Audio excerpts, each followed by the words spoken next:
The most important thing when it comes to being a man is knowing exactly who you are. That's it. That's all you need to be as a man.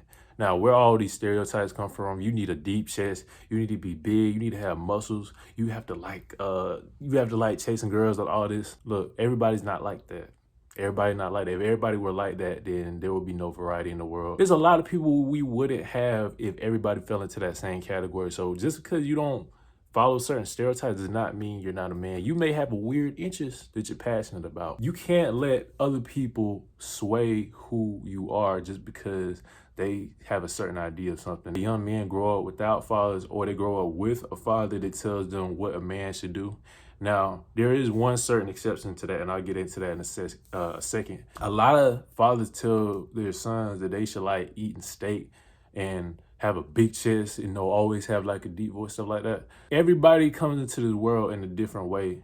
Just because you don't do that stuff doesn't make you a man. What I'll say is men do tend to do that stuff. That's where people get confused. Men tend to do things like that. We're more interested in things. Women are more interested in people. My first love was football. I liked football. I loved football. Nobody told me to like football. I just liked football. Didn't mean just because I don't like football.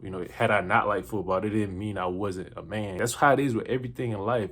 You come into this world being exactly who you are, or who you were meant to be, and you'll have no problems out of life. Back to what I was going to say about what fathers usually say. I do feel like they're right about this. You do have to contribute to the world in some type of way. It doesn't necessarily have to be what they want you to do. We have the tools as men to do the things that need to be done in the world. Like, that's why we have construction workers. We have retail workers, you know what I'm saying? Because you're a retail worker doesn't mean you're not a man. It just means that you're contributing to the economy in some type of way, because believe it or not, we need those people. We need retail workers. We need all these type of people. Everybody's not meant for the same type of passion. Some people just come out the womb, they like, I want to be a scientist. Now, how do people stick to that? How do people keep that part about themselves? It's because they know exactly who they are. They don't let outside influence cloud their judgment on what they're gonna do in life. It's even harder to do that nowadays with Instagram, TV, and all this stuff we get fed through the media. You start to lose yourself because you start to see other people doing great things and you still don't know what you want to do. You're like, well, why don't I? How do these people know exactly what they want to be and how they happy with doing it? It's because you have too much outside influence. You need time to be alone with your thoughts and be just alone so you can figure out who you are and assess the problems that you need to fix. That's what being a man is, knowing exactly who you are and what you want to do.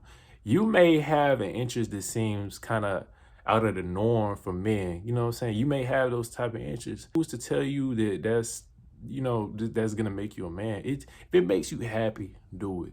That's the only way you'll feel fulfilled in life. You don't want to end up getting a job or doing something that you don't enjoy doing because somebody else said this, or you want to please your parents, or you want to look a certain way. That's not gonna get you fulfilled in life. You need to know exactly who you are. You don't have to be the loudest guy in the room. You don't have to be loud to assert yourself. You can honestly, silence is power. If you're a loud guy, naturally just be loud. If you're a quiet guy, be quiet. You don't have to be a quiet guy and be loud to assert yourself. That's not how it works. Don't be swayed by masculinity stereotypes. Tend to do those things because you're a man. It doesn't mean you're not a man just because you don't do it. But that's pretty much it. It's your Bustler Material. Let's get it.